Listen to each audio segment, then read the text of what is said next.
感谢 KyleChain7457和于金11的支持，还有以下粉丝的支持，非常感谢。Hello， 大家好呀，这里是风琴佑。功夫不负有心人，终于有出贤者影片了。作为一个常年玩斗士和骑士的玩家，可以说无论是输出位还是辅助位我都玩过。那么这次转职成为贤者以后的感受又如何呢？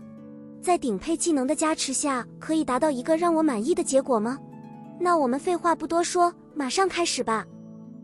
本期节目由风琴佑独家赞助播出。什么？你要白嫖？那给个免费的赞也可以，因为这对我真的很重要，谢谢啦。技能这里的话，我就简单的概括一下就行了，毕竟哈帕迪并不是贤者的强势期。我还是会建议所以贤者玩家囤好自己的自选技能卡，然后等到强势期的时候再用。如果让我给这次的6转贤者技能设计做一个职业排行，我会把贤者放在 T3 的位置。我自己是先体验术士再转职贤者的，所以在尝试过术士以后，说实话我会觉得这一个赛季贤者的整体强度并不是那么的优秀，会比鼠鼠低一个档次。本次职业的技能整体其实都有点问题，比如说在没有解决召唤物抗伤能力的情况下，继续让召唤物能够打出更高的输出，以及消烂的咒术爆破等等。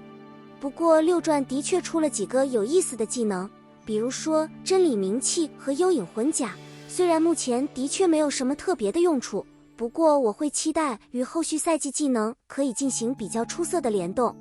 毕竟当前赛季开始为下一个赛季设计技能的情况，在仗剑传说这里也已经是家常便饭了，都是江然时代传承下来的优秀遗产，被现在的设计团队进一步发扬光大。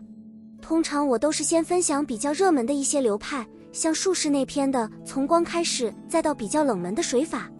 不过贤者这块我还是准备先分享一下召唤师的流派好了，因为我自己还是对召唤师的喜爱大于暗幕的。虽然召唤物依旧无法继承玩家通过增益获得的属性，但是不影响目前的召唤物能够造成的伤害已经到达了比较出色的程度了。但是这并不代表召唤师好起来了，相反，在我玩了一会发现，嗨，真捞啊！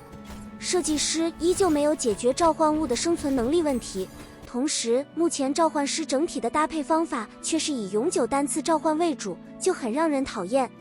试了几次单体伤害，还是召唤物加暗幕的组合更香一些。不知道正在观看影片的贤者玩家中有多少是因为召唤师才选择贤者的呢？我注意到选择炎龙的伙伴比较多，不过我自己更喜欢小鬼一些。很大程度上来说，小鬼拥有更高的属性，是因为小鬼是唯一性召唤物，而炎龙则有更多的容错空间。介于召唤物的低生存能力，对我来说炎龙是否能重新召唤，是否可以无限循环，已经意义不大了。我一直想要重新体验一遍召唤师的流程，或许我会去尝试格挡弦。直伤和侵蚀流本质上都差不多，我就一起说好了。第一个尝试的肯定是直伤了，毕竟之前5转的时候玩都是在竞技场被直伤贤者暴揍了3个月，也该体验一下极致输出的快乐了。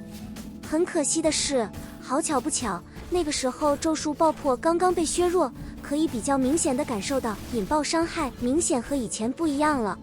就我个人来讲，目前的引爆伤害在竞技场或许还够用，但是到了怪物这里明显有点过低了。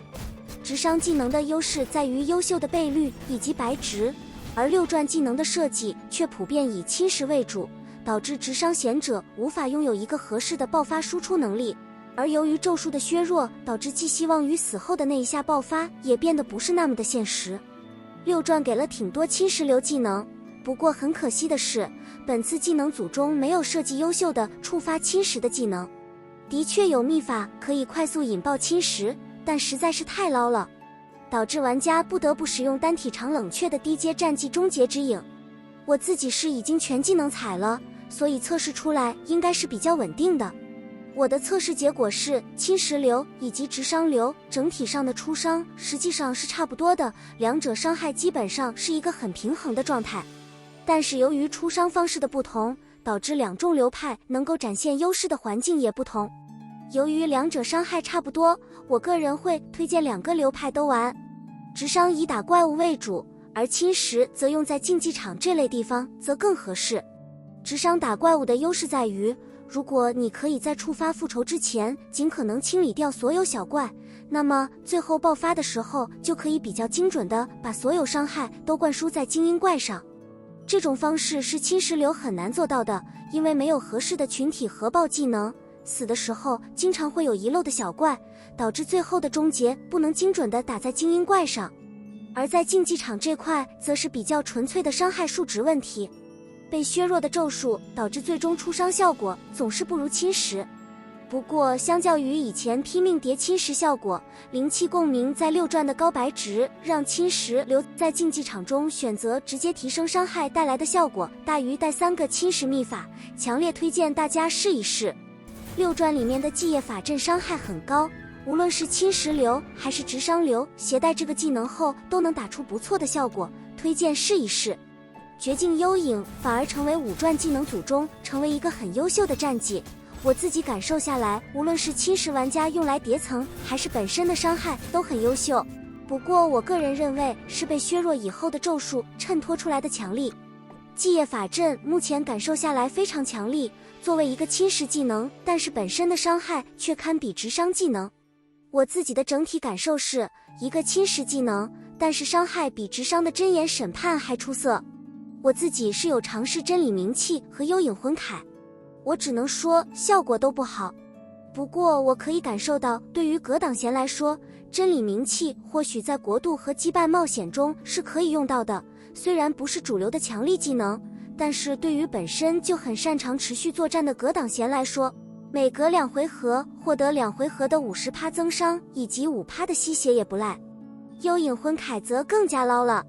侵蚀的一个强力点就是复仇的增伤加引爆所有的侵蚀伤害，而这个秘法则是反其道而行之，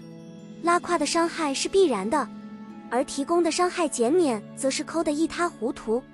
真贤庇护其实和幽影魂铠一样的问题，减伤数值给的太少了，副本中能用这个技能也的确是真贤了，不如召唤个炎灵来分担压力。